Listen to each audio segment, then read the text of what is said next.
6 games in a row of lighting the beam for the Kings, and this was just another game of absolute domination from both De'Aaron Fox and Domantas Sabonis.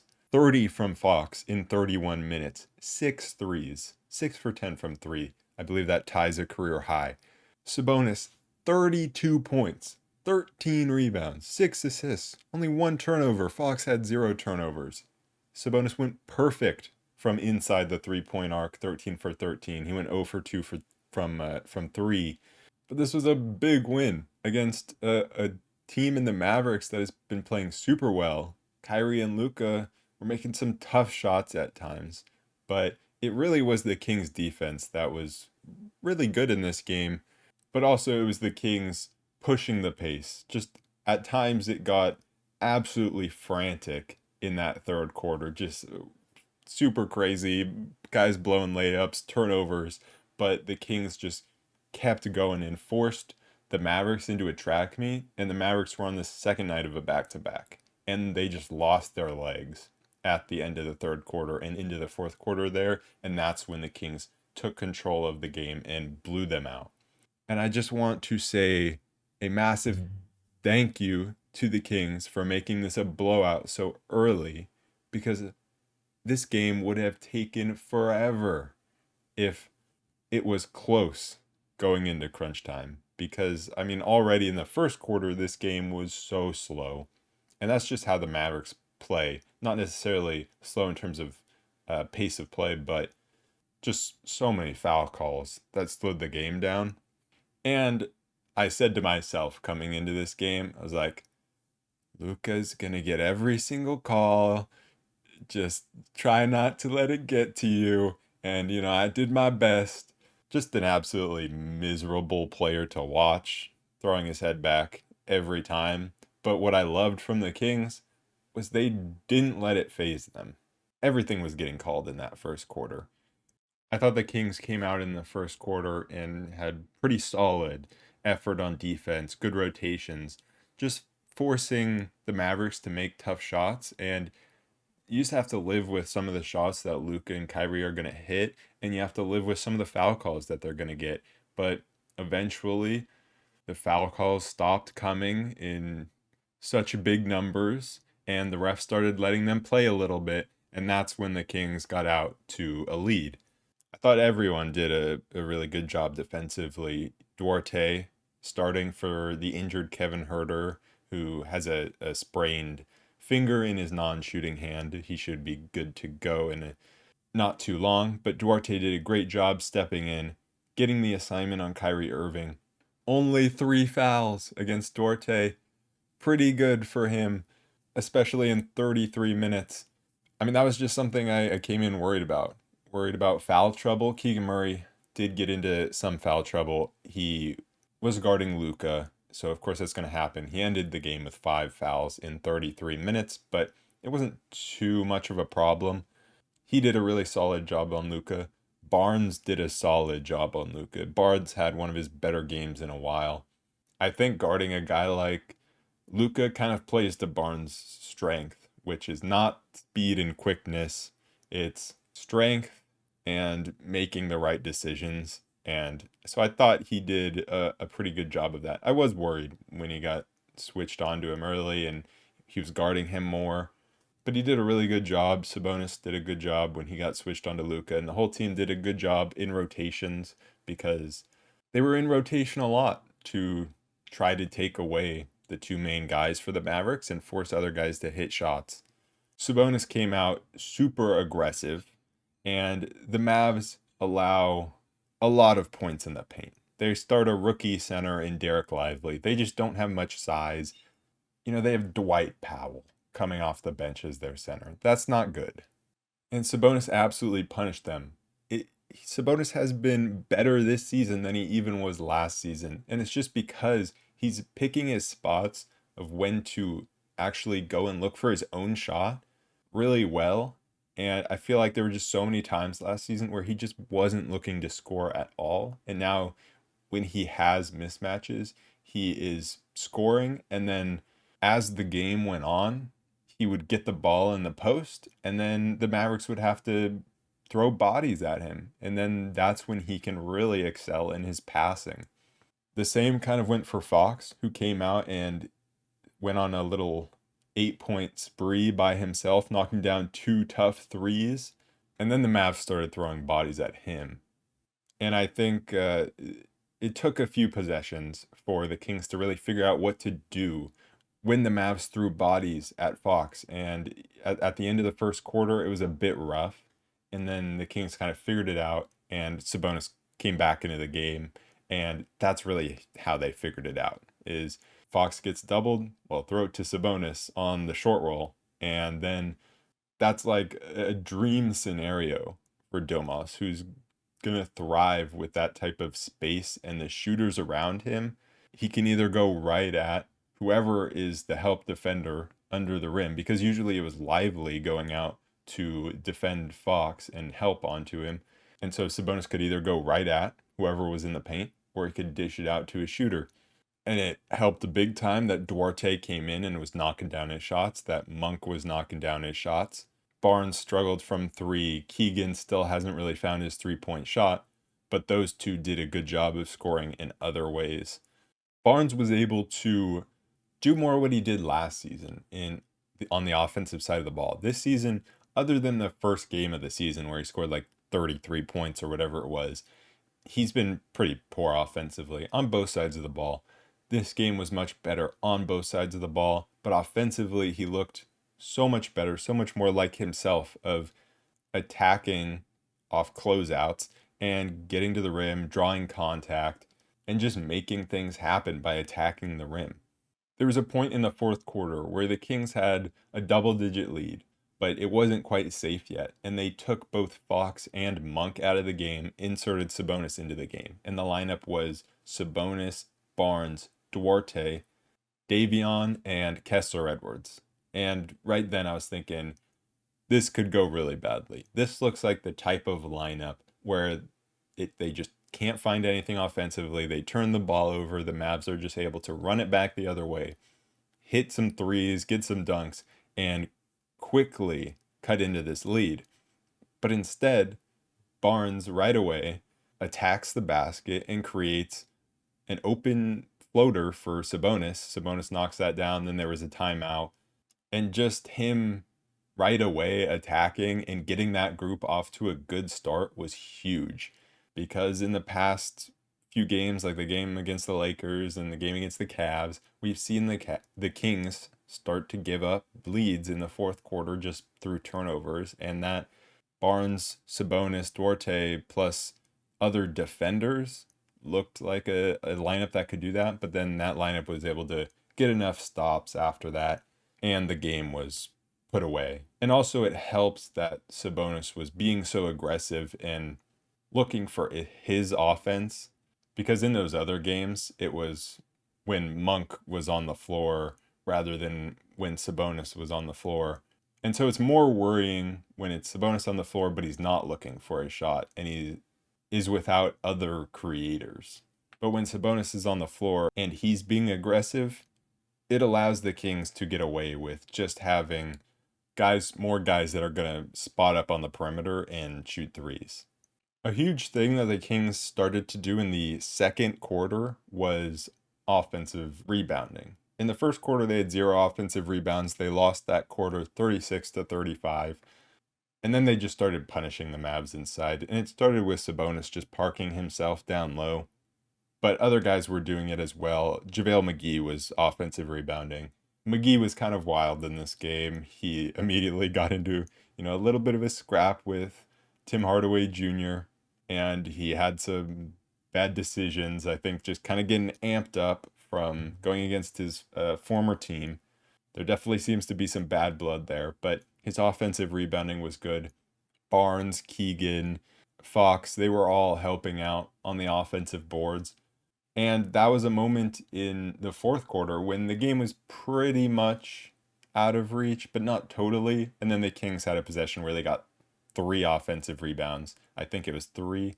And they didn't even score on the possession, but just running that much clock, it's so demoralizing for the Mavs. And that's really where it felt like the game was over. And so I really think the keys to this game, other than Fox and Sabonis just being amazing, it was punishing the Mavs' lack of size, and it was just relentlessly pushing the pace, especially in that third quarter, just nonstop against the team on the second night of a back-to-back. One adjustment that the Mavs tried to make at halftime was Josh Green in for Derrick Jones Jr.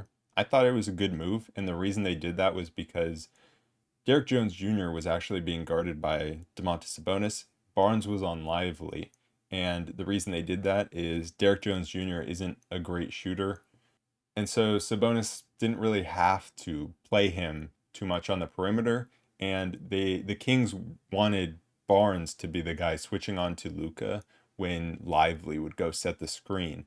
And so by putting Josh Green in instead of Derrick Jones Jr., they were hoping to force Sabonis to close out on the perimeter more. And Josh Green did knock down 1 3 right away in the third quarter, but it didn't have too much of an impact outside of that, especially when the game had so much pace in that third quarter that there just wasn't many opportunities to for the Mavs to take advantage of a change that they made for their half court offense, because it felt like they were barely ever getting into their half court offense. It was just constantly transition, and they blew a lot of layups. And the Kings did a great job staying vertical. Sabonis is always leading the way in terms of verticalities, but Keegan did a great job in this one too. The Kings ended the game +8 in rebounds and +3 on the offensive boards. McGee had 7 rebounds. Duarte with 8 defensive rebounds. That was big. And it was nice to see in this one the Kings just beating the Mavs because our 2 stars outplayed their 2 stars. Fox and Sabonis were just so dominant, and we were able to hold Luka to a very inefficient game, and Kyrie only 8 for 17, and they got outplayed. I think everyone's talking about Fox taking the next step, which it seems like he has. I don't know how sustainable this 3 point shooting is. Like right now, he's at almost 42%. I'm sure it'll come back down. We'll see where it levels out to. But I feel like Sabonis has taken a step on both ends as well. He is a big part of why the Kings defense has been much better this year than last year with his rim protection. And then on the offensive end, just being even more dominant than last year, scoring the ball. He hit that turnaround jumper, I think, on Lively. It just felt like he was never panicked. Shot clock winding down. He was just calm in the post, ready to make a pass if the Mavs sent a double. And then he just calmly turn around, jumper, splash. It's just so fun to watch Sabonis when he's dominant like this, and he was pushing it in transition, taking it himself. He's finishing a lot more with the right hand this season than he was last season. And so I think he's just trying to catch people off guard. Everyone's shading him that way. So he's like, okay, I'll just go and take this layup with my right hand because he can finish with his right hand. And I think he's even improved in that sense. Chris Duarte, this was the Chris Duarte that I was saying could start at the beginning of the season. Obviously, knocking down threes is big, but it's also just his decision making on offense that was much improved this game than games in the past. He wasn't forcing things as much. Only 1 turnover, had 4 assists, which is big for him. And then he was super disruptive without fouling. Even one of the fouls that he got called for got challenged and overturned. Then another foul he got called for was just not a foul at all. So he did so much better in this game of playing physically but not fouling. And so that would be big if he could keep building off this game even when he goes back to the bench. And these last 2 games for him have been really, really good. I didn't talk about Keegan too much. His defense was really good. He stayed with Kyrie on one possession, which, I know we've seen him kind of give Steph some trouble. We've seen him give Donovan Mitchell some trouble, but Kyrie is like a whole even different level that I wasn't sure Keegan would be able to stay with him, but he did. And so that was really impressive. he had a lot of open threes that he missed. It's like, when are those going to go down? At some point, they'll go down. But he was still an efficient 7 for 13. He only missed one shot from inside the 3 point line, finished with 17 points, was attacking the rim, was making good decisions with the ball. So it's just so great that he can stay on the floor and be a super positive presence without relying on the 3 point shot. We do need him to, eventually hit some threes. I thought we would need him to hit some threes in this game with Huerter out, but Duarte came in, did that. Fox obviously decided, I'll take over the 3 point shooting. Also, watching Fox take some of these threes, like, it's really an adjustment for me, because I mean, there are just so many times where I'm like, what are you doing? That's a horrible shot. And then he just splashes it. Or even when he doesn't, then I'm like, I gotta tell myself, yeah, but he's been making those. He was 6 for 10 in this game. Like, those are not bad shots. The one in transition, that was like a heat check where I'm just like, you could have gone and laid the ball up. That one, I'm still like, no, go to the rim. But the thing with him is, like, I just hope that when he misses a few threes, like a couple threes in a row after he's been making them, I hope he doesn't keep settling, especially late in games. And he didn't last game, and we didn't really get to see it in this game because the Kings blew them out. But like, if it was a super close game at the end, I would just hope that Fox would continue to attack. And I do think he did a good job of still attacking at times in this game, even though his 3 point shot was going down. Some other guys, Keon Ellis didn't do too much in this game, but I thought his decision making on offense was much better. He wasn't a negative offensively like he has been in the past few games. Monk, I talked about a little, but just on fire from three, which was huge. Davion came in for a few meaningful minutes, and then he also played garbage time. He came in and shut down Kyrie on a possession. And I think Kyrie is a good matchup for him. But then in garbage time, he looked really bad offensively. So didn't exactly take advantage of the opportunity other than that one stop on Kyrie. Kessler Edwards came in and didn't, again, he came in at the same time as Davion, so played a few kind of meaningful minutes to like really put the Mavs away, and then also played garbage time. Not too much from him. Slauson came in and Colby Jones came in garbage time. And then Sasha was a mix. He also played garbage time, played some meaningful minutes. In garbage time, it was the Vezenkov versus Rashawn Holmes matchup. Rashawn Holmes revenge game in garbage time. He was just dominating inside and on the glass. And then Vezi was the only guy that could hit a shot in garbage time for the Kings, but he made that crazy step back three, made a nice runner and a layup. But in meaningful minutes, Sasha did get a huge block on, I think it was Tim Hardaway Jr., where he just like he skied for the block. It was so unexpected from Sasha. Like, I didn't know he had that in his bag. But man, this Kings team has just been so fun in the past 6 games. Fox has earned the respect of these teams to a whole nother level where they are doubling him at half court. Just so fun to watch. Our two all NBA guys just absolutely dominate for a good stretch of games now. It really feels like a replay of last season when the Kings started 0-4, and then this season it was 2-4. And then they went on a 7 game win streak early last season, and now they're on this 6 game win streak that they will look to extend to 7 against the Pelicans tomorrow. That will obviously be tough being on the second night of a back-to-back, but it was nice to get Fox a little bit of rest. He didn't, have to take over in the fourth. Sabonis played more minutes, mainly because he just kept getting to the foul line when they were trying to take him out.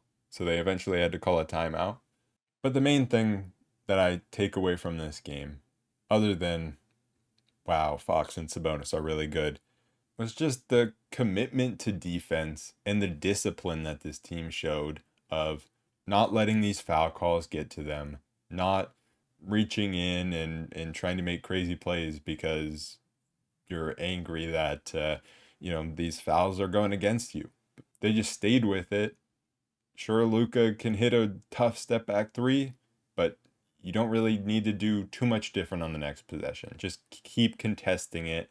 And, sometimes great players are going to win games when they just can't miss. And this was not the case. They just kept getting good contests up, and eventually, they missed enough shots. It's just playing the percentages, which is something that the Kings did not do at all last season. Going into this game against the Pelicans are 6-7 on the season.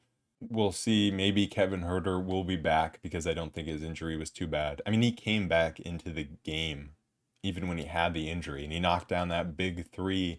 So I'm guessing if this game against the Mavs had been, like more important, a playoff game, he could have played easily. Trey Lyles has been ramping up, so we'll see. He could play as well. I think they said at some point on this road trip he'll return. I know for the Pelicans, CJ McCollum has been out, and I believe he will still be out. But they do have Brandon Ingram and Zion both healthy. Honestly, Zion's been less dominant this season than I expected with him being healthy, but still, those two guys can absolutely light us up. So I'm guessing that Keegan will get the Brandon Ingram matchup. And then I guess Barnes gets the Zion matchup, which really it's just going to be you got to help Barnes out because in terms of quickness, in terms of strength, Zion outmatches him. I mean, Zion outmatches most people, but Barnes did a really good job against Luka in this game, and the Kings did a good job of helping onto Luka. It's going to be a similar thing against Zion, except less on the perimeter and more about just helping inside. I think Jonas Valanciunas versus Domantas Sabonis is always kind of a fun battle. Two guys that are really strong and are willing to bang down low. And I just feel like Valanciunas always kills the Kings and is hitting his jumpers. So that's also a guy to watch out for. Anyways, that is it for this episode of the Roll Report. I will be back tomorrow to recap that game against the Pelicans. So I'll see you guys then. Peace.